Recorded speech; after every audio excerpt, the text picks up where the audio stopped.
የሚኒስትሮች ምክር ቤት በዛሬው ዕለት ባካሄደው 44ኛ መደበኛ ስብሰባ በተለያዩ ጉዳዮች ላይ ተወያይቶ ውሳኔ አሳለፈ።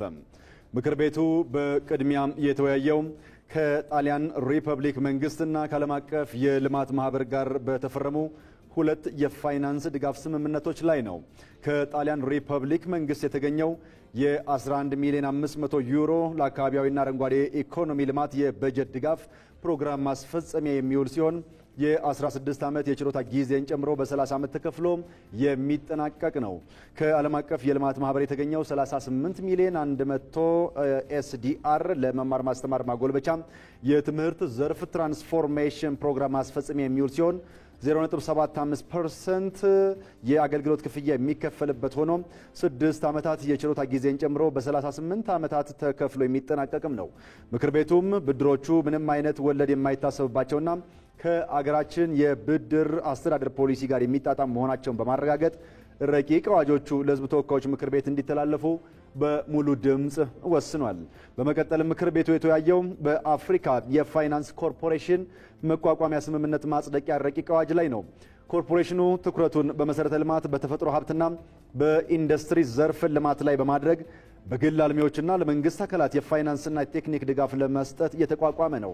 ሀገራችን በአባልነት መቀላቀሏ ለግሉ ዘርፍ ተጨማሪ የፋይናንስ ሀብት በማቅረብና የግል ዘርፉን የማይተካ የኢኮኖሚ አንቀሳቃሽነት ሚና በማሳደግ ቀጣይነት ያለው የኢኮኖሚ እድገት ለማፋጠንና ድህነትን ለመቀነስ ጠቀሜታ ያለው በመሆኑ ምክር ቤቱ በቀረበው ረቂቅ አዋጅ ላይ ከተወያየ በኋላ ለሕዝብ ተወካዮች ምክር ቤት እንዲተላለፍ በሙሉ ድምጽ ወስኗል። ሌላው ምክር ቤቱ ለአፍሪካ አህጉራዊ ነጻ የንግድ ቀጠና ስምምነት የእቃዎች ቀረጥ ምጣኔ ቅነሳን ለማስፈጸም በቀረበ ረቂቅ ደንብ ላይ ተወያይቷል። ስምምነቱ በአባል ሀገራት መካከል ንግድ እንዲስፋፋ፣ የገበያ ትስስሩ እንዲጠናከር፣ የእሴት ሰንሰለቱ እንዲጎለብትና የኢኮኖሚ ትራንስፎርሜሽን ማበረታቻን የሚያስችል ነው።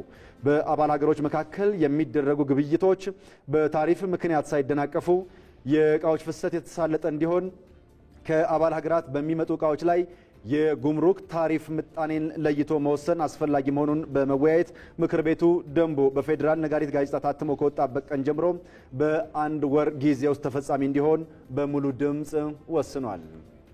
በተመሳሳይ ምክር ቤቱ የተወያየው በትራንስፖርትና ሎጂስቲክስ ሚኒስቴር ለሚሰጡ አገልግሎቶችና በኢፌድሪ የሲቪል ማህበረሰብ ድርጅቶች ባለስልጣን ለሚሰጡ አገልግሎቶች የሚከፈሉ የአገልግሎት ክፍያዎችን ለመወሰን በቀረቡ ሁለት ረቂቅ ደንቦች ላይ ነው።